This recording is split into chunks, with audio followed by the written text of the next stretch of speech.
Bonjour à toutes et à tous, bienvenue au championnat de France de Cannes de combat 2023 à Douai.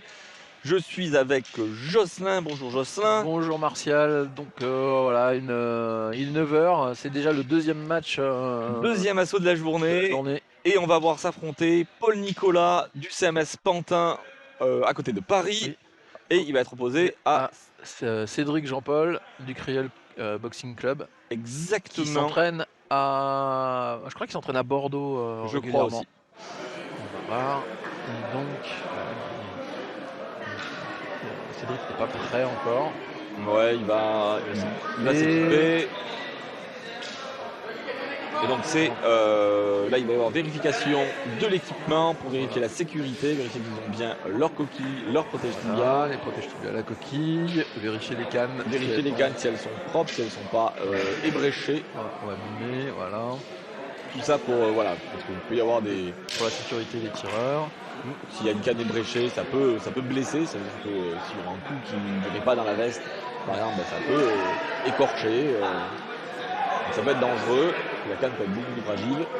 Et après, il faut les points de sécurité personnels, veste bas classée, pantalon bas classé, chaussures de sport, coquilles, les garçons et protège-tibia. Voilà. Et donc c'est Aurélien Prodo-Davigny qui va être l'arbitre du match avec Laetitia Mallard, Christelle Paperet et Polo au jugement. Voilà.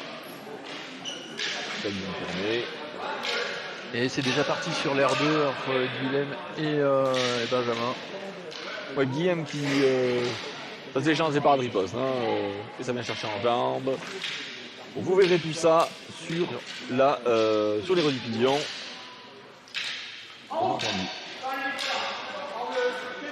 Voilà, l'annonce des tireurs est faite.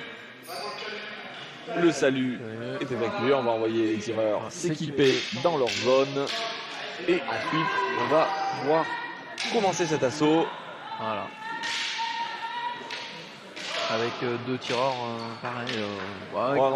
On devrait avoir de la jolie canne. Un beau match. On devrait avoir de la jolie canne. On va voir un gros panel technique, beaucoup de tireurs qui sont plutôt virevoltants, qui n'hésitent pas à beaucoup se déplacer, à jouer dans les anticipations, faire des jolies esquives. Donc on devrait voir des choses plutôt sympathiques. Et ça y est, c'est l'assaut qui commence. Les juges, le chrono sont prêts, l'arbitre, les tireurs, tout ça. On est prêt aussi, j'espère que vous l'êtes dans le chat. Et c'est parti. Première attaque de Paul. Parade-riposte de Cédric, mais entrée sur une deuxième riposte de Paul. C'est Paul qui touche en plein. Et la tentative d'anticipation de Cédric. Mais attention à l'estol. Ouais. Paul qui a décidé de garder le centre. Ralenti de Paul pour essayer de couler les rediffusions en tir. Il faut bien essayer, c'est ce qu'il faut faire. Et il sort. Alors, en effet, c'est des tireurs donc, qui bougent beaucoup, et il pourrait y avoir des sorties d'air. C'est déjà le cas. Des lâchers de canne, Paul affligé un peu. Ralenti, très rapide sur la parade riposte. Encore une ralenti en tête. Attention, distance. Non, pour le tireur bleu. D'accord. Voilà, Paul qui il garde le centre. Parade riposte en jambe, c'est bien fait. Parade, parade. Anti-jeu. Ouais, en fait, il passe de fixation de Cédric. Paul avait armé en premier. Qui avait armé en flanc. Ouais. Parade riposte. Voilà, il avait armé pareil, il avait armé avant. Paul qui arme plus vite et qui va à la touche. Ouais, en faisant des ralentis. Et ça paye. Oui, touche en tête qui a surpris Cédric. Ouais. Traversé. Sur deux tireurs trop près. Mais Paul a bien fait de faire quelque chose derrière, je pense que c'était anti-jeu. Oui. Dans une vol et les deux touches en jambes. Les tireurs c'est relativement propre. Il n'y a pas de priorité, mais milieu de canne beaucoup en anticipation comme on va l'annoncer. Ouais. Il faut que celui qui arme aille au bout de ses coups. Oui. Comme là, par exemple. Il faut bien se décaler son esquive. pas être touché, sinon on est pris en défaut de priorité. Voilà, un peu de jeu intermédiaire pour voir Un petit peu ce que fait l'adversaire. On essaie de déclencher, on sait qu'il joue, voilà. On a compris, voilà, il y a des anticipations, il faut déclencher l'adversaire. Il touche en jambe. Je crois qu'elle est passée sous la parade. Oh, ouais, touche un peu haute. Touche. Ouais, la bavette qui remonte. Voilà. Mais, fin de la première reprise. Ah non. Non, il y a un problème de coiffe et de bavette. La bavette en fait qui se relève et du coup ça découvre la gorge. Voilà. Et du coup on peut prendre des coups dans la gorge. Voilà. Et le coup de Cédric était au niveau de la bavette. Exactement. Il va ralentir en jambe, ça ne passe pas. Série de fixation de Cédric.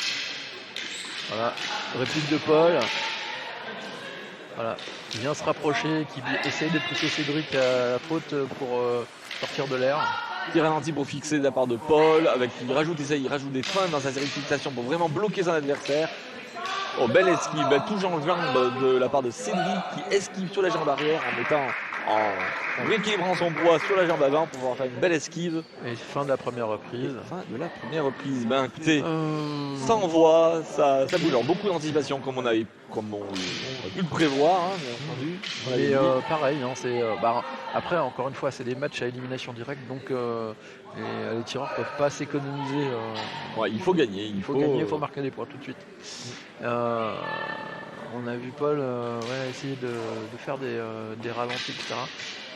Là je dirais qu'au nombre de touches comme ça, Paul a peut-être touché un peu plus, mais il y a eu des séries de fixations de Cédric qui sont passées aussi, donc c'est un léger avantage à Paul, je dirais pour l'instant. Mais pour moi. Ça doit pas se jouer à beaucoup. J'ai trouvé le truc Paul avait tenté plein de choses, mais finalement il y en a plein quand même qui sont tombés un peu à côté. Et Cédric est très rapide en parade, en esquive. C'est très bien. Hein, on a vu encore une fois un assaut très fair play, et ça c'est très cool. Les deux tireurs qui ont un peu le même style, qui proposent un peu la même chose. Du coup, des fois ça se regarde et je voudrais peut-être déclencher pour pouvoir te contrer, mais moi je voudrais faire pareil. Donc il y en a un qui craquera. On va voir. Tient les trois reprises aussi.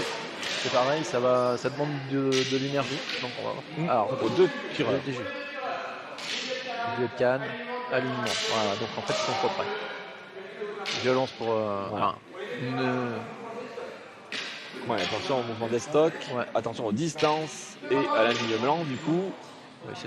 C'est logique, les phases où ils sont très très près. Et les ralentis qui peuvent générer des phases qui sont proches de les stocks.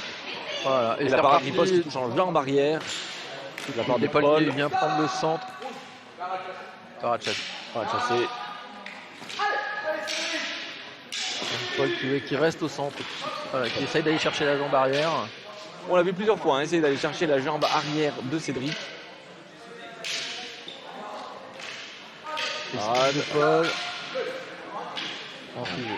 Cédric qui est très porté sur l'avant. Donc s'il n'attaque pas, anti-jeu. Ça va déclencher des problèmes anti-jeu. En plus ça peut être dangereux parce que vous êtes la tête très proche de l'adversaire. Oh. Rouge avait armé avant, même si du coup elle est moins vite.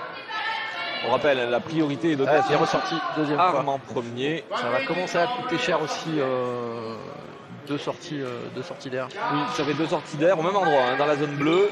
Le traversée est jolie. Très bien, très rapide. Pour se sortir de cette zone du coup justement. Paul qui est venu ralentir en tête. Cédric qui jeu intermédiaire. Qui essaye de trouver. Deux tireurs encore très près. Zone neutre, un peu d'avertissement de l'autre côté. Anti-jeu, voilà. Encore une fois.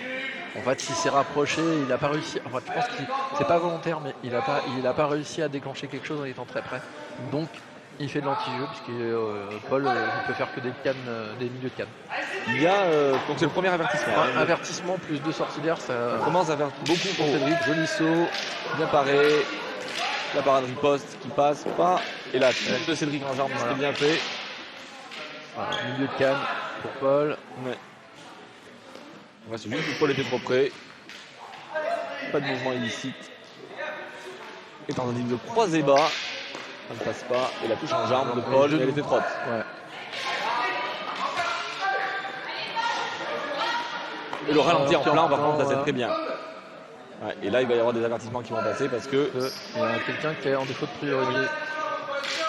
Oui. Ah. Ouais. Deuxième avertissement. Paul avait armé avant. Voilà. Et il fait un ralenti, en fait, il tire plus doucement. Et il arme très vite. Ouais, il arme très vite, il développe un peu plus doucement que Cédric qui essaye de l'avoir sur l'anticipation. Il va falloir que Cédric fasse très attention parce que le prochain avertissement, c'est la disqualification du match. Du coup, celle-là a été un peu haute que Cédric. Ouais, l'armée était bizarroïde en fait. Touche en jambe de Paul, c'est bien fait. Et Paul qui essaye de pousser Cédric dehors et il est sorti. Ça devient très très compliqué pour Cédric. Ça fait 3 sorties d'air, 2. Ça fait 7 points pour chaque juge. Ouais, ça va devenir extrêmement dur.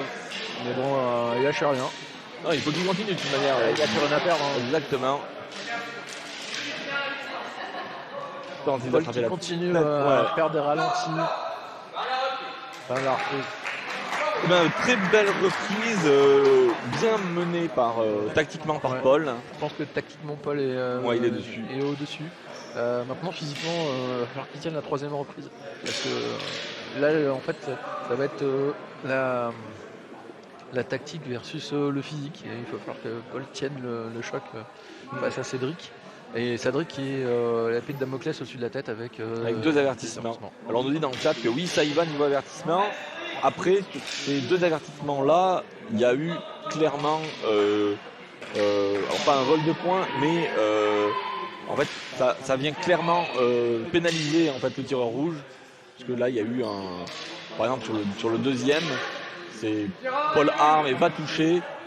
Et clairement, il a la priorité, il n'y a pas vraiment de discussion là-dessus. Et Cédric ne doit pas, s'il veut tenter son anticipation, il ne doit pas être touché. Et là, clairement, il y a ce problème-là, et donc il n'y a pas de problème au niveau avertissement. Ils sont là. D'ailleurs, il a été prononcé à l'unanimité. Il n'y a vraiment pas eu de soucis. Les 2 tireurs, défaut de priorité, milieu de canne. Et donc, oui, et l'avertissement sur. Ouais. Voilà. Donc l'arbitre qui rappelle le deuxième avertissement. Et l'avertissement sur anti-jeu est clair aussi, qui empêche Paul de toucher avec autre chose que le milieu de canne. Ouais, exactement. Et Paul par le riposte. Il se fait toucher en jambe. Voilà. Et Cédric qui a décidé de tout donner. Ouais, c'est bien fait de la part de Cédric qui a cassé la distance. C'était un peu bras pas fortement aligné, mais pareil, faut que psychologiquement ils prennent le dessus aussi. Voilà. Très belle touche en jambe. Esquive sautée complète. Une touche en jambe pour les deux. Les deux ont essayé de déborder pour aller toucher en jambe. Il va pas essayer de pousser Cédric dehors. Cédric le sait, il va traverser. Une belle traversée encore, mais il s'est fait toucher en passant. Paul qui le sentait venir. Et qui reprend le centre et qui ne veut pas se faire pousser. Ouais, il a vu qu'en tenant il le fait du jeu centre. intermédiaire, je pense qu'il sait avec tous les points, il sait qu'il il a fait un crocheté pour essayer d'attraper la jambe arrière. Ouais, on l'a vu. Droite, milieu de canne. Attention à la zone de touche. Voilà, il sait qu'il peut contrôler quand même un petit peu. Et touche en jambe qui était cherché juste au-dessus de la chaussure. Le flanc pour Paul. Ça continue à tester. En fait, Paul occupe le terrain pour zone neutre.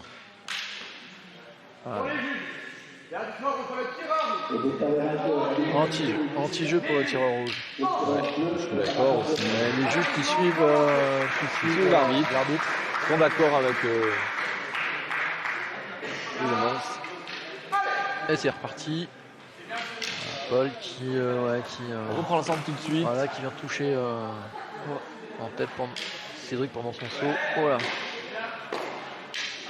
Malgré le déséquilibre, Paul vient toucher en tête. Il a parade riposte de Cédric. Essaye. 2 tireurs encore très très près. Cédric qui a réduit le nombre d'anticipations forcément. Oui, il y a une traversée, il tentait l'air derrière lui.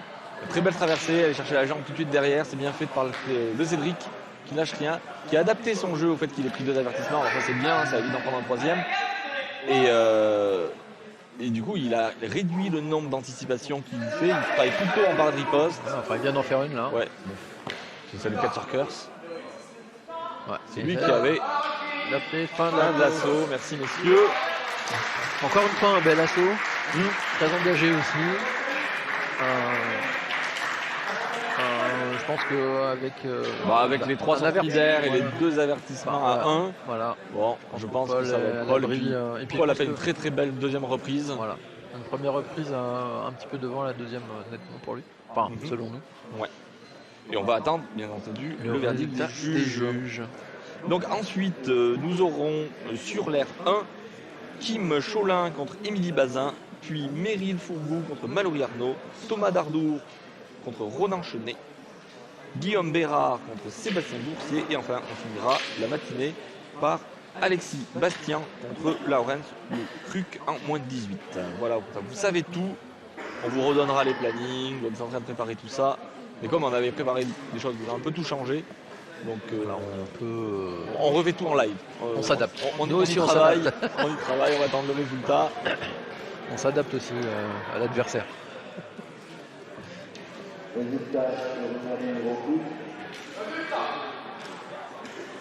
On annonce des résultats.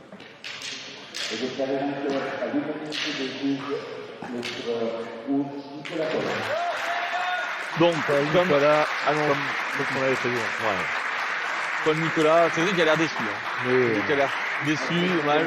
Je pense qu'il tenait bien l'assaut avant cette deuxième reprise, mais c'est vrai que ça a été très difficile. Ouais, plus tactique que Paul. Ouais, Paul a fait parler la tactique. Voilà. C'est comme quoi c'est le physique est important, mais c'est la tactique et le mental qui fait que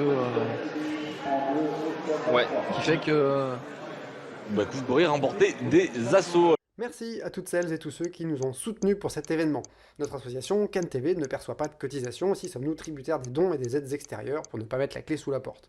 Un grand merci donc pour tous les dons sur Helloasso. Merci également aux organismes qui ont accepté de prendre en charge une partie de nos frais, qu'il s'agisse de déplacements, d'hébergement ou de repas.